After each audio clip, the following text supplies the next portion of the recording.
आज हम जानेंगे नेक्स्ट पार्ट के बारे में। हुमायूं, जो हुमायूं का शासनकाल था वो 1530 से 1540 तक था और फिर 1555 से 1556 तक था। देखो, इतिहासकारों ने कहा है कि हुमायूं ना एक अभागा मुगल बादशाह था, क्योंकि इसकी किस्मत बहुत ज़्यादा ख़राब थी। उसने 10 वर्ष तक संघर्ष कर करके जीवन बिताया। हुमायूं ने ज़रूरत से ज़्यादा नेक दिल होने के कारण ही इसकी सबसे बड़ी परेशानी का वजह बना। बाबर के 4 बेटे थे, हुमायूं, कामरान, अस्करी और हिंदाल। बाबर ने मरने से पहले ही अपने सबसे बड़े बेटे हुमायूं को बुलाया और कहा और उसे अगला बादशाह घोषित किया और कहा कि हमारा साम्राज्य जहाँ तक फैला है उसे बराबर भागों में बांट लीजिएगा। अपने पिता का आज्ञाकारी पुत्र होने के कारण इसने अपने पिता की बात मानी और इतिहासकार कहते हैं अपने पिता की बात मान लेना ही इसकी सबसे बड़ी गलती साबित हुई। ऐसा साम्राज्य जिसे बने अभी 4 साल ही हुए थे उसका विभाजन कर दिया गया। इसका खामियाजा इसे भुगतना पड़ा, क्योंकि इसी के भाई इसके खिलाफ विद्रोह करने लगे और बार बार हुमायूं इन विद्रोह को नियंत्रित करता रहा। नेक दिल होने के कारण माफ भी कर देता। अब हुमायूं का जन्म जो है वो 1508 ईस्वी में काबुल में हुआ था।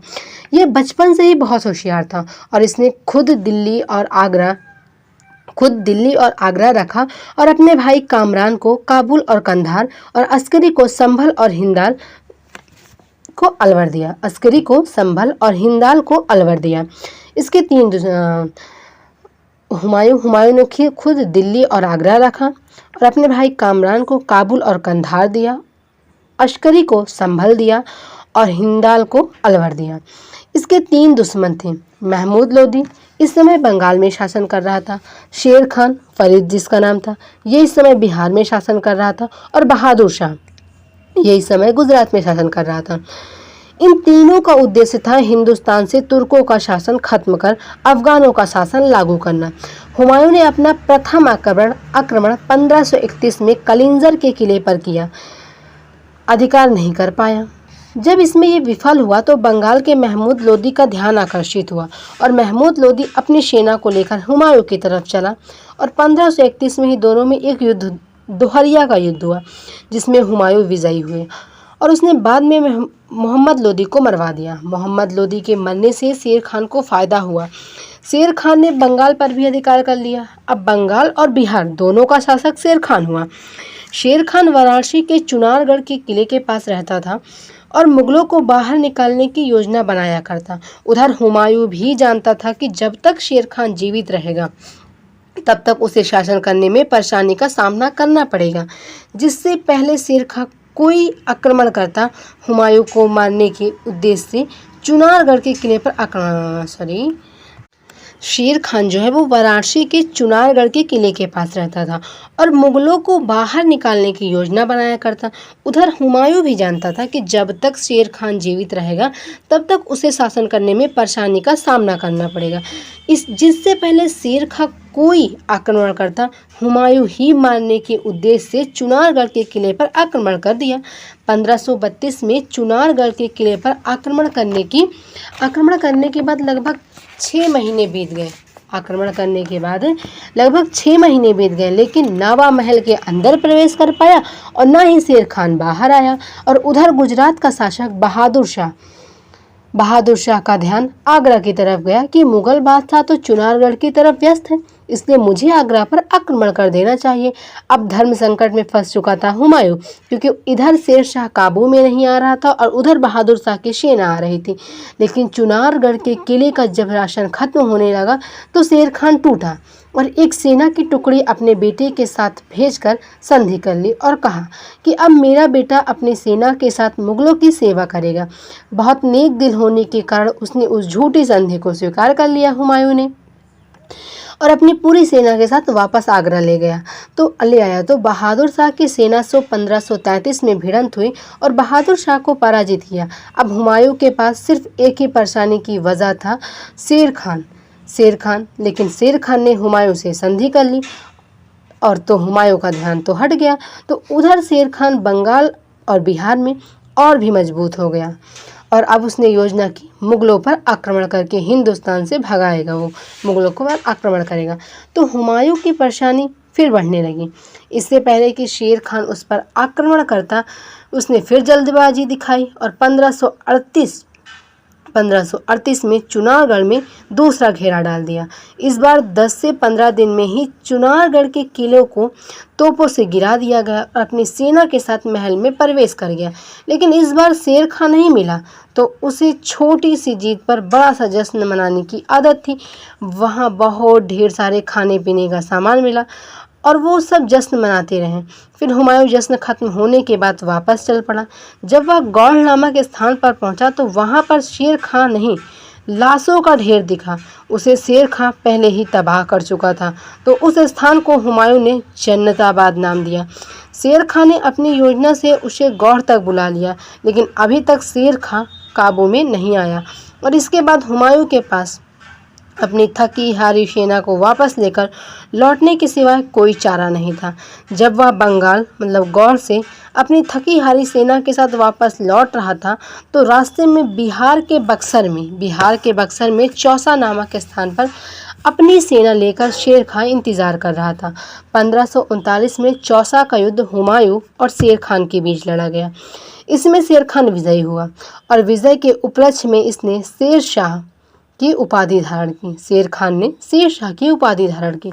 शेर खां हुमायूं को मारने ही वाला था, लेकिन हुमायूं ने अपनी जान बचाने के लिए घोड़ा लेकर नदी में कूद गया और जब डूबने लगा तो एक नाव चलाने वाला नाविक भिश्ती निजाम ने इसकी जान बचाई और इसने जैसे तैसे अपनी जान बचाई और चौसा के युद्ध से भाग गया। लेकिन जब हुमायूं आगरा पहुंचा तो उसने पहले दिन खुद सिंहासन पर नहीं बैठा। निजाम जो था, जिसने उसकी जान बचाई थी, आगरा बुलवाकर उसे एक दिन के लिए बैठाया। निजाम के द्वारा ही चमड़े के सिक्के चलवाए गए थे। ये सब हुमायूं के शासनकाल में हुआ था। लेकिन उधर शेर खां ने यह निश्चय किया था कि वो मुगलों को हिंदुस्तान से बाहर निकालेगा, तो अगले साल ही शेर खान ने बिलग्राम का युद्ध मतलब कन्नौज का युद्ध 1540 में हुमायूं के साथ लड़ा। इस बार शेर खां मुगल वंश को नष्ट करके सूर्य वंश की स्थापना की। उसने मुगल वंश को नष्ट कर दिया और स्थापना की सूर्य वंश की। और 1541 में हुमायूं ने हमीदा बानो बेगम से विवाह किया। हुमायूं के छोटे भाई हिंदाल के गुरु की बेटी हमीदा बानो बेगम थी, जिससे हुमायूं ने विवाह किया था 1541 में। हुमायूं का एक दोस्त जो राजस्थान के अमरकोट का राजा वीरशाल हुआ करता था। हुमायूं अमरकोट के राजा के यहाँ गया और वहीं शरण ली। यही 15 अक्टूबर 1542 को अकबर का जन्म हुआ था। अकबर के बचपन का नाम बदरुद्दीन था तथा हुमायूं गुरु अंगद देव से आशीर्वाद लेने गया, जो सिक्कों के दूसरे गुरु हैं। इन्होंने ही गुरुमुखी लिपि लिखी है। अकबर जब 4 साल का था तब इसका नाम जलालुद्दीन रखा गया और 13 वर्ष में जब वह मुगल बादशाह बना तब उसका नाम जलालुद्दीन मोहम्मद रखा गया। और जब यह जनता पर से जजिया कर और ब्राह्मण कर हटाएगा तो इसका नाम जनता खुश होकर अकबर रखती है। गुरु अंगद देव से आशीर्वाद लेने के बाद हुमायूं यह निश्चय करता है कि जिस साम्राज्य को बनाने में मेरे पिता ने इतनी मेहनत की थी उसे मैं स्थापित करूंगा। उसने अपने पुत्र बदरुद्दीन को महमनगा तथा जीजी अनगा के पास छोड़कर अपनी पत्नी हमीदा बानो बेगम के साथ काबुल और कंधार की तरफ चल दिया। 1545 में जाकर इसने ईरान से मदद लेकर काबुल और कंधार पर अधिकार किया। ईरान जो है एक शिया धर्म वाला देश है, इसलिए जब वह गया तो उसने सुन्नी छोड़कर शिया मत अपनाया। हुमायूं ने शिया छोड़कर सुन्नी मत अपनाया था। काबुल में इसे कटप्पा नाम का एक वफादार सेनापति मिला, जो हुमायूं का सेना नायक बन जाता है। बाद में यही अकबर का संरक्षक बनेगा। हुमायूं काबुल और कंधार में जाकर शासन करने लगता है। इस बार इसने इंतज़ार किया कि जब हिंदुस्तान में सूर्यवंश कमज़ोर हो जाएगा तो वह उधर की ओर रुख करेगा। लंबे समय तक इंतज़ार करने के बाद इसने हिंदुस्तान में 1554 में जाकर पेशावर पर आक्रमण किया और 1555 में लाहौर में भी अधिकार किया। लाहौर पार करने के बाद ये पंजाब की सीमा में प्रवेश कर चुका था और जहां पर सूर्यवंश के 2 सूबेदार तैनात थे और इन्हीं के साथ 1555 में मच्छीवाड़ा का युद्ध होता है। जो 2 सूबेदार थे नासिब खान और तातिर खान थे। इस युद्ध में हुमायूं विजयी हुआ और पंजाब के पंजाब के लुधियाना में सरहिंद नामक स्थान पर पहुंच गया। वहीं पर सरहिंद का युद्ध लड़ा गया जो हुमायूं और सिकंदर सूरी के बीच हुआ। इस युद्ध में हुमायूं विजयी हुआ और यही निर्णायक युद्ध था। अब हुमायूं फिर से मुगल वंश की स्थापना करेगा जो 1857 तक चलेगा। दिल्ली और आगरा में जाकर अधिकार किया और मात्र वहां 7 महीने तक ही शासन किया। इसने दिल्ली में एक दीन पनाह नामक शहर बसाया। जब हुमायूं 1540 में बिलग्राम के युद्ध में शेर खां से पराजित होता है तो शेर खां ने दीन पनाह शहर को ही नष्ट कर पुराना किले का निर्माण किया। इस किले में ही एक पुस्तकालय शेर मंडल था। 1556 में ही शेर मंडल की पुस्तकालय से जब नमाज पढ़कर सीढ़ियों से नीचे उतर रहा था तो उसका चोंगा उसके पैर में फंस गया और वह गिर गया, जिससे उसकी मृत्यु हो गई।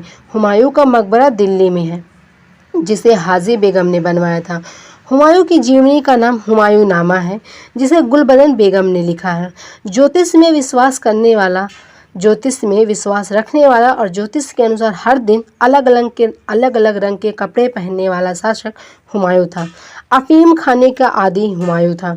इतिहासकार लेनपोल ने कहा है कि जिस तरह से लुढ़क लुढ़क के जिया उसी तरह से लुढ़क लुढ़क कर मरा है हुमायूं, लेनपोल ने कहा है।